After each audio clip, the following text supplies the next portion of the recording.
যারা মদ খায়, মদ মানে কি?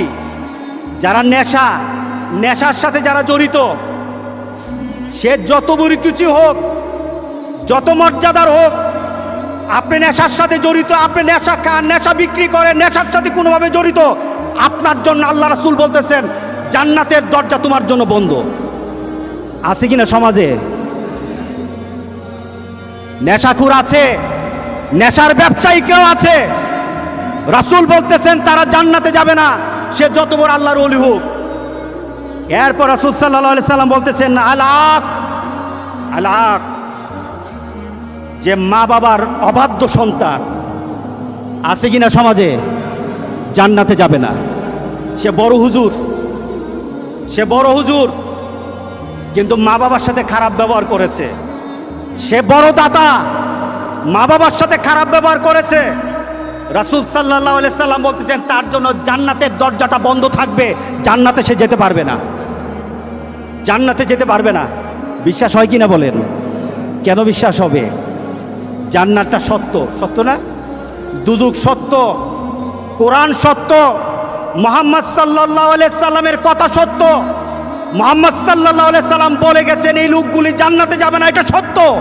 এর পিছনে চিন্তা করার কোনো সুযোগ নাই। এই সমাজের মধ্যে মা বাবার সাথে খারাপ ব্যবহার করার মতো ছেলে পেলে অনেক বেশি, যারা মা বাবাকে মা বাবা মনে করে না, মা বাবাকে ওই ধরনের আচরণ করে না যে আচরণের কারণে মা বাবা সন্তুষ্ট হবে। আর রাসূল সাল্লাল্লাহু আলাইহি সাল্লাম বলেছেন যে সন্তানের উপর মা বাবা সন্তুষ্ট, ওই সন্তানের উপর স্বয়ং আল্লাহ সন্তুষ্ট। যে সন্তানের উপর মা বাবা অসন্তুষ্ট, রাসূল সাল্লাল্লাহু আলাইহি সাল্লাম বলতেছেন ওই সন্তানের উপর স্বয়ং আল্লাহ অসন্তুষ্ট হয়ে থাকে। আছে কিনা সমাজে? আছে। আহারে, মা বাবার চেহারা, আমরা মা বাবার মুখে হাসি ফুটে না, মা বাবার মুখে হাসি ফুটায় না। ছেলে বিদেশে থাকে, মা বাবার মুখে হাসি ফুটাতে পারে না। ছেলে ভালো চাকরি করে, মা বাবার মুখে হাসি ফুটাতে পারে না। ছেলের ঘরে ভালো রান্না থাকে, মা বাবা সন্তুষ্ট হতে পারে না। ওই সন্তান যত বড় নামাজি হোক, আজকের জুমার নামাজে সে নামাজ পড়ুক, সে জান্নাতে যেতে পারবে না। বলেছেন মুহাম্মদুর রাসূলুল্লাহ সাল্লাল্লাহু আলাইহি সাল্লাম, মুহাম্মদ সাল্লাল্লাহু আলাইহি সাল্লাম, তুমি জান্নাতে যেতে পারবে না। তোমার যদি মৃত্যু হয়, তোমার মা তোমার উপর অসন্তুষ্ট, তোমার বাবা তোমার উপর অসন্তুষ্ট, তোমার মৃত্যু যদি হয়ে যায়, রাসূল সাল্লাল্লাহু আলাইহি সাল্লাম বলেছেন মরতে পারবা, জান্নাতে ঢুকতে পারবা না, জান্নাতে ঢুকতে পারবা না। এরপর রাসূল সাল্লাল্লাহু আলাইহি সাল্লাম বলছেন ওয়াদায়ুস আল্লাযী ইউকিরু ফি আহলিল খাবাস, ওই ধরনের দায়ুস কারা? রাসূল সাল্লাল্লাহু আলাইহি সাল্লাম দায়ুসের যে সংজ্ঞা দিচ্ছেন, দায়ুস কারা? পরিবারের এমন ব্যক্তি, তার পরিবারে তার মেয়ে হতে পারে, তার পরিবারের তার বোন হতে পারে, তার স্ত্রী হতে পারে, তার মা হতে পারে। যদি কোনো কারণে সে বেপরদায় চলে, দিনের বাইরে চলে, বেপরদায় চলে, এমন চলা যেই চলাটা হলো মুহাম্মদ সাল্লাল্লাহু আলাইহি সাল্লামের নীতিতে নাই, আল্লাহর নীতিতে নাই, মুহাম্মদ সাল্লাল্লাহু আলাইহি সাল্লামের নীতিতে নাই। দায়ুস বলতে আমরা মনি যে চলে সে। রাসূল বলতেছেন দায়ুস হলো সে বাবা হওয়ার পর যদি মেয়েকে সে শাসন না করে, যে বেপরদায় চলা যাবে না, বাপ মা হলো দায়ুস। কে দায়ুস? মেয়ে আপনার কলেজে যায়, ইউনিভার্সিটিতে যায়, রাস্তায় চলে, যদি পর্দার সাথে না চলে, আমি বলি নাই, কে বলেছেন? মুহাম্মদ সাল্লাল্লাহু আলাইহি সাল্লাম। মুহাম্মদ সাল্লাল্লাহু আলাইহি সাল্লাম বলেছেন তোমার মেয়ে যদি বেপরদায় চলে, মেয়ে যেমন দায়ুস, বাপ মা তেমন দায়ুস, এবং এই নীতিটাকে যারা পছন্দ করবে তারাও দায়ুস। রাসূল বলতেছেন এগুলি জান্নাতে যাবে না। কে বলেছেন? সমাজে আছে কিনা? আছে কিনা বলেন? ওই যে লেডি বাইক, তার পরিবারের তার চালচলনকে, তার সেই মোটর সাইকেল চালানোকে তারা কি করেছে? সমর্থন করেছে। তার শ্বশুর বাড়ির তারা সমর্থন করেছে। আমি আপনাদের জন্য বলি, মেয়েটা খারাপ হয়ে গেছে, মেয়েটা যদি দুষ্ট হয়ে যায়, মেয়েটা যদি চরিত্রহীনা হয়ে যায়, ছেলেটা যদি চরিত্রহীন হয়, তাহলে বাপ মার শাসন করা দরকার, ঠিক না? বাপ মার শাসন করা দরকার। আর শাসন না করে যদি সেটাকে যদি সমর্থন করে, মেয়েও যেমন দুষ্ট, মেয়েও যেমন, ছেলেও যেমন এই কাজ করে পাপী, বাপ মা এই কাজের প্রতিবাদ, বাপ মা এই কাজের প্রতিবাদ না করো, সেও দায়ুস, সেও জাহান্নামী, সেও কি জাহান্নামী। সুতরাং যারা এই বাংলাদেশের মধ্যে নতুন স্টাইল সৃষ্টি করতে চায়, তোমাদের জন্য একটা দুঃসংবাদ, তোমার পরিবারে তোমার মা বাবার জন্য দুঃসংবাদ, যারা এটাকে সমর্থন করে মিডিয়া তাদের জন্য দুঃসংবাদ, যারা তাদের স্ট্যাটাসের মধ্যে এই কথা লেখে যে মেয়েটা কি হয়েছে, অসুবিধা কি, এই কথা যারা স্ট্যাটাস দিয়েছে তাদের জন্য দুঃসংবাদ। রাসূল বলেছেন সে জান্নাতে যাবে না, যাবে না, যাবে না। কে বলেছেন? রাসূল বলেছেন। জান্নাতের অবস্থাটা কি? রাসূল সাল্লাল্লাহু আলাইহি সাল্লাম বলেছেন জান্নাত তো এমন, একটা ঘোড়াকে ছেড়ে দেওয়া হবে, 1 বছর সে ঘোড়াটা দৌড় দিবে, 1000 বছর পর্যন্ত ঘোড়াটা দৌড়বে, একটা প্রান্ত গিয়ে দাঁড়াবে, শেষ হয়ে যাবে তার প্রান্ত 1000 বছর।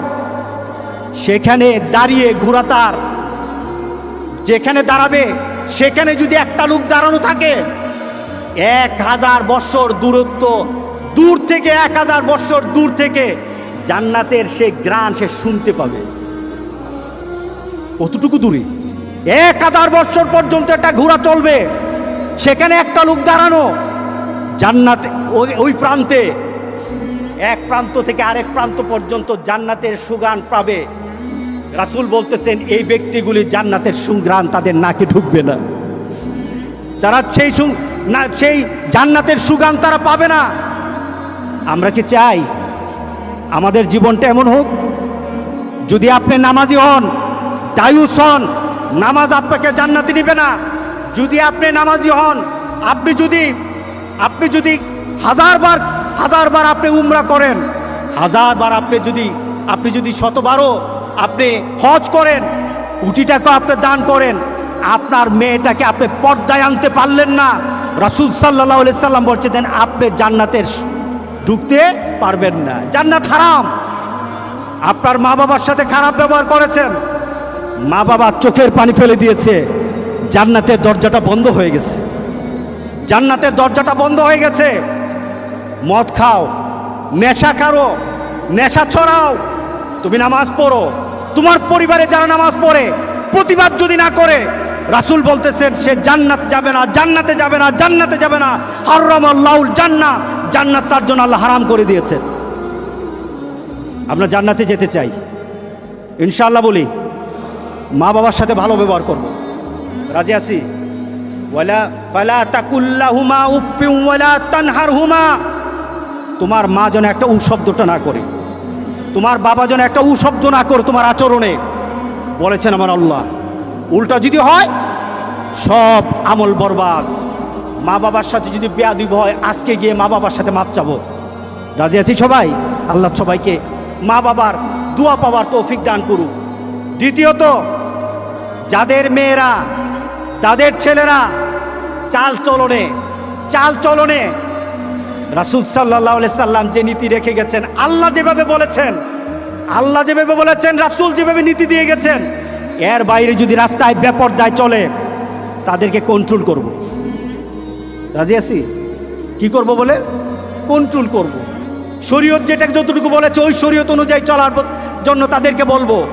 যদি না চলে আপনি বলেন বেঁচে যাবেন, যদি না চলে আপনি বলেন বেঁচে যাবেন, সে ধরা খেয়ে যাবে। সুতরাং আমাদের ছেলে মেয়েগুলিকে উলঙ্গপনার মধ্যে ছেড়ে দিয়ে রাস্তাঘাটের মধ্যে ইহুদি খ্রিস্টানদের ছেলে মেয়েদের মতো চলাফেরা করতে আমরা দেব না, আমরা দায়ুস হব না। রাজি আছি সবাই? তৃতীয়ত, নেশাখুর, যারা নেশার সাথে জড়িত, নেশা খায়, সমাজে আছে কিনা নেশাখুর? আছে না? মদখুর, গাঁজাখুর আছে কিনা? এদেরকে কি করতে হবে? এদের থেকে দূরে থাকতে হবে, এদেরকে মোটিভেট করতে হবে, ফিরে আয়। ছেলে যদি হয় ফিরে আয়, পরিবারের যদি হয় ফিরে আয়। যদি এতটুকু না হয়, তাদের সাথে যে চলবে সেও দুজকে যাবে। তাদের সাথে যারা চলবে তাদের জন্য দুজক জান্নাতকে হারাম করে দেওয়া হবে। সুতরাং নেশাখোরের সাথে আমাদের কোনো সম্পর্ক হবে না। আল্লাহ যেন আমাদের সবাইকে তৌফিক দান করে। আমিন বলি, আমিন বলি। আর সহ্য হয় না, আর সহ্য হয় না। আমার কোরআনের গায়ে আঘাত হয়, কলিজায় ব্যথা লাগে না।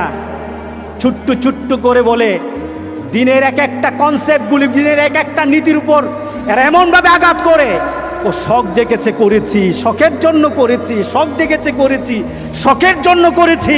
শখ করতে করতে ইসলামরে জবাই করে দিছে, ঠিক না? ইসলামরে জবাই করে দিয়েছে। সুতরাং আমরা কি এটার পক্ষে আছি না বিপক্ষে আছি? বলেন, এটা পক্ষে না বিপক্ষে?